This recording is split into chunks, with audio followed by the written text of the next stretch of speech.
Morning. God, I love coffee. Welcome. Thanks for joining me again. My name's Darren, aka Gadget Devo, and today we're going to talk about my 3 months with the Oneplus 5. I'm a big fan of this phone.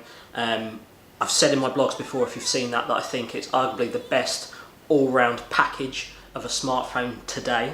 And we're just going to highlight a few things, and we're just going to go into a few things why I think that is. Let's get started. So why do I keep going back to the Oneplus 5?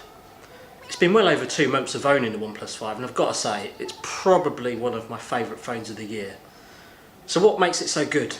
Is it a flagship killer? Is it the features? Is it the dual camera?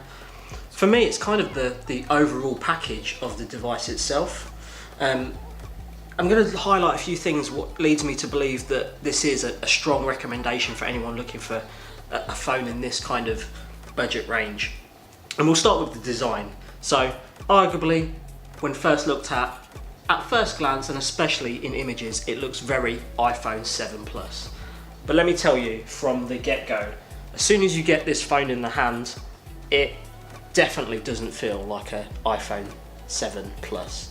In fact, as well as the camera being very similar, the design, the ergonomics, the curvature is very different. And actually, I prefer holding this device than I do the iPhone. So you've got the metal back, you've got the IPS LCD front screen, and I think they've made a good decision there. They could have gone with AMOLED. A lot of high-end phones have got AMOLED, but actually this helps in another feature that I will talk about shortly. Software and performance is where this phone really excels as well. If you think about some Android phones in the past, they've always felt a little fragmented due to the different OEMs adding their own layer.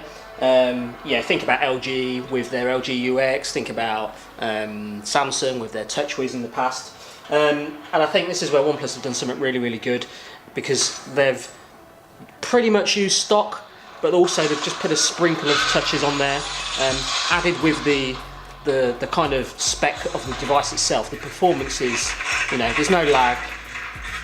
It's phenomenal. When you're playing kind of game intensive, or should I say, power intensive games such as Transformers Forged Fight, you can see, the performance is slick, and you've got no issues there whatsoever. Add to that, kind of app switching is really fluid as well. If you've got multiple apps open, you can see by there just how quick it responds in terms of flicking between different apps. If we go back to the main screen, it's just really buttery smooth, and it's testament to OnePlus and their optimization team. They've done a really good job.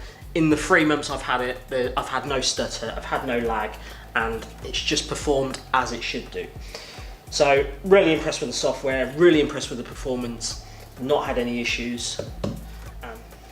For me, the battery is absolutely superb. It comfortably gets me through a whole day, and that's using multiple different apps. My habitual usage is kind of definitely my social networks, so Instagram, Twitter, Facebook, constantly on YouTube, obviously checking out content from other tech reviewers as well.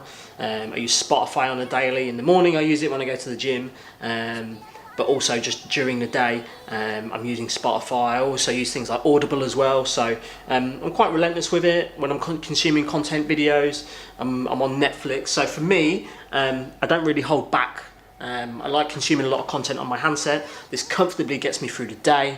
I would say, in my personal experience, it's got me through the day better than the S8, and I'd even throw the S8 Plus in there as well. So it just goes to show it's not always about the battery and the milliamp, it's actually the optimization of the software itself. And again, this ties in what I've said before about how good a job they've done with the software, is because it's really battery effective and efficient, I suppose is the word I'm looking for. That's the one. It's really battery efficient, which is great. So big thumbs up, highly recommend it for the battery usage. And finally, the last thing I'm going to mention, what kind of ties this whole package together, is the price. So me being based in the UK, the entry price is £449 UK sterling, which is fantastic. I know the Pixel XL 32GB has dropped to £449 at the minute, but if you think this is a 2017 model handset, the Pixel XL is a 2016 model handset, and we're a month away from getting a new Pixel. This is definitely a better shout. Add to that as well, if you're a student, there's a current Oneplus deal on their website where you can actually get 10% off the recommended retail price, which is fantastic. You know, overall it's a really great device. The package of the software, how it performs, the price, you know, it's just, and the design of it as well. I think that just makes for a really, really good package on a handset. So there you have it. My reasons for why this is my recommended pick for best budget phone of 2017 thus far. Performance and software, top notch. Great battery life. Really, really like the design, and the price, which absolutely is the cherry on the cake. Thanks for watching, thanks for joining me. Please leave a comment below, hit that thumbs up, hit that subscribe if you appreciate it, and see you soon.